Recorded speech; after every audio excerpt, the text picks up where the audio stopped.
Assalamu alaikum wa rahmatullahi wa barakatuhu to some of you, and peace to the rest of you. This is Black Heart, signing Black in again. The reason that I've been recording what I've been recording and saying what I've been saying about black men and black women, but I've been calling on black women to be the ones to make the change, is not because of hatred, and it's not because of chauvinism. You see, when you go into any place of business to sort out an issue, to sort out a mistake, you talk to the one that has the authority to make that change. You talk to the one that is in power. You talk to different ones according to different powers and authorities that they have. And with each one comes responsibility as well. This is the norm in every case. And so when I call on sisters to be the ones to make certain changes, when I call on sisters to be the ones to in a sense either change what they're looking for in men, or expect the consequences, and in either case be honest about what they're looking for in men, it is because they have the power to change that. I'm not sitting up here saying things that I've been saying because I just hate them. And I realize that it's easy for some women to make that assumption, but I'm going to be honest. I've heard that women are children. I've heard that women are like children. I myself don't believe that they have to be that way. I've heard guys say that it's in their nature to be irresponsible and to not take accountability, but while still making bad decisions. I believe that women can be wise, that they can be adult-like. I believe that they can grow into adulthood, mentally speaking, at the same time that they do physically, like any man has to do. I believe that they can mature mentally. I believe that they can make wise decisions and that they can take accountability, just like they can take the rewards for the good decisions they make. They can take accountability when they make the wrong ones. I believe that they can do this before, not only after, but before they lose their looks and lose their charm. I believe that they can do this without having to have Junebug's baby, Nuck's baby. I believe they can do this, they're capable of doing it, even when they're at their best, as far as the options in men go. I believe that a 22-year-old, 25-year-old, who has all the options in men she's ever going to have in life, can grow into maturity and wisdom, unlike many others.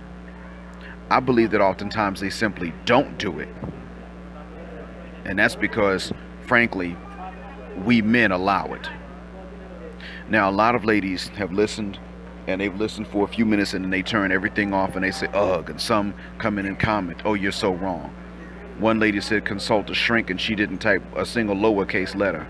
I had to tell her, look, consult a keyboard without the caps lock. It's getting ridiculous after a while.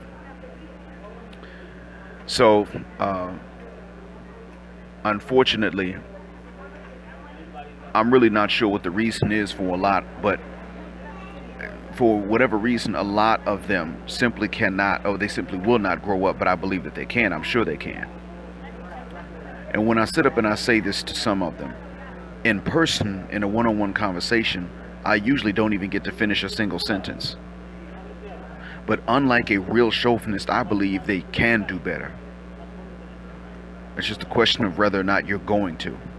I don't believe that you have some kind of mental impairment. It's certainly not one that forces you to act like a child after you have reached maturity, physical maturity, that is. Because see, that would mean that every man who's going to ever have a family has to become a child molester. That's what that would mean, and I'm not into that. You see, men are not, legally speaking, men are not allowed to take advantage of kids, and men should not be. No one should be doing this, man or woman. You see, legally speaking, in many societies, men are not allowed to take advantage of mentally impaired women that are adults. It's not approved, and nobody should be. But when I hear women try to duck the responsibility, when I hear them try to cut me off before I try to say what I'm sure that they can do, and they stop me, then I know I'm dealing with a child. And that means that the options for many men out there are limited to mental children. And that's a sick concept, and that's a sick thought to live with for anybody. Best believe I'm grossed out by it. Some people have asked, why have I stayed single for so long and most of my life? Well, it's very simple. That's what I came to the realization of years ago, and that's enough to turn off anybody. If you ain't into children, you can be single for a long stretch of time when you're surrounded by kids. That's the reason for it. But I'm not going to sit up and say only that the women have to do X, Y, and Z. I've said that in other videos. Some women want to tell me that men have to take responsibility, and I've never doubted that. It's just a question of, what do we have the power to change that we haven't changed? Would the women have the power to change that they haven't changed? So I'm going to say this. Men, we've allowed this. If women want to hear me jump on the men, the one thing for which I can get on our case is that we've made these things too damn easy on these women. Entirely too easy. Especially with Western men. We have allowed women to be lazy because they're cute. We've allowed them to be immature because they're cute. We've allowed them to be dishonest because they're cute. We've allowed them to be insane because they're cute. Truth be told, Alyssa Milano's been calling for a sex strike. She's not calling on men to do that. She's calling on women to do it with a herpes infected self. But see, if we men had known years ago that we could do the strike, which now the news is coming out that many men already are doing by default anyway, then we could have been the ones to change the narrative. We could have been the ones to say, no children, not even mentally speaking. No liars, not once we can detect them. None of this childish stuff. If you can't act like an adult, you're not supposed to be engaging in adult business. And you're not supposed to be experiencing adult pleasures. And a lot of men have simply just not been willing to do so. Especially the men for whom the women don't act like this. And I would say this, of course, there are many men for whom women don't behave this way, so they may really not know that this is what these women are doing. And I'm not knocking men who really don't know what women are doing. I don't hate, the select guys because they really don't know how other men are being treated by the very same women that are treating them so well. I realize Alan Roger Curry does not, he would not normally know how other guys get treated. He would have to sit down and listen, and he would have to hear it confirmed by multiple sources. Otherwise, it would sound made up to him, just like the kind of experiences he has would sound made up to many of us. But on the end, when everything is over, how many select guys are there? There are actually very few. Studies have shown that women count up to anywhere between 80 to 86% of men as being below average and unattractive. That's how they view it. So that means that select men are probably less than 14%, because you got to think, well, what do they consider normal and average? So you're talking less than 14%. So what this means is that they do have more opportunity to know what non-select men go through than we have to know what they go through, because there are more of us to tell them. But we haven't sat up and discussed it and compared notes. That's not their fault. It's not really ours. Then again, no, maybe it is. But at the end of the day, the women have behaved the way that they behaved because we have allowed it. We've let them do it. Select and non-select men alike have allowed them to do this. We have not raised standards for them of maturity. Now, can you look like you could make a killing in the porn industry if you wanted to, but still behave like you have some sense? Still behave like, at least behave like you like the guy you really like. At least behave like your type is actually your type. Because quiet as is kept, a lot of these women actually don't have, a lot of them don't have the standards they have for themselves. They have it for their friends. There are two kinds of standards that women have, and one of them is the one that they've got for the friend. The other one is what they got for themselves.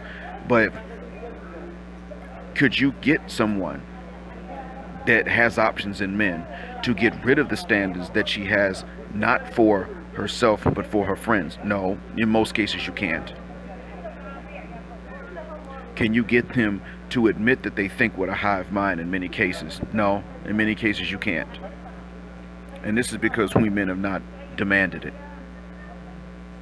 So again, as I've said before, I don't hate women, and I don't look down on them by default. I don't look down on women because they're women. I believe that they're capable of acting like adults, like any man is.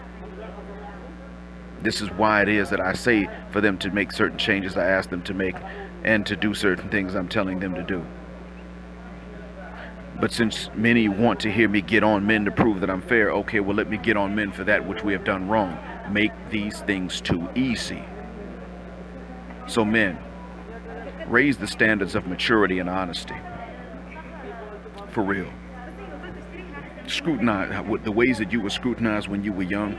Take those things and learn to scrutinize them for the same thing. If you came up and you could be scrutinized for wearing the wrong color shirt one day, fine. You turn around and scrutinize them that way. That's what you got to do. Make this understood, that the scrutiny is going to be equal. Because right now we're looking at a lot of these women and we're realizing that many of them are, at least half of them can be attractive. So let's start using something else to eliminate the numbers. And that could be maturity. Because they're judging us by what we don't have. The primary thing by which they're judging us are pre-selection by other women and money. And these things are very fleeting.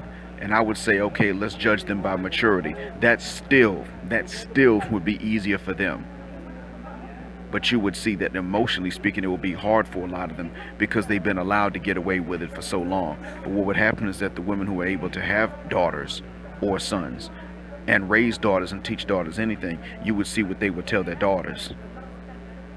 I got your dad because in addition to him liking what he saw, I had to behave like a grown woman. I scrutinized him, he had to meet standards, but hey, you know what? I did too, and that's fair. That's one of the best things by which to scrutinize them. What will she tell her daughter? She gonna teach her daughter game, so I gotta teach my son game? Or is she gonna teach her daughter maturity so that I can tell my son, okay, look, you behave with maturity. Do your best, look your best, and behave your best. Again, the power goes back to the women, and this is why I've had to record what I've had to record. So I hope that this is a benefit. Thanks for being patient. Salam alaikum. Black Heart, sign of black.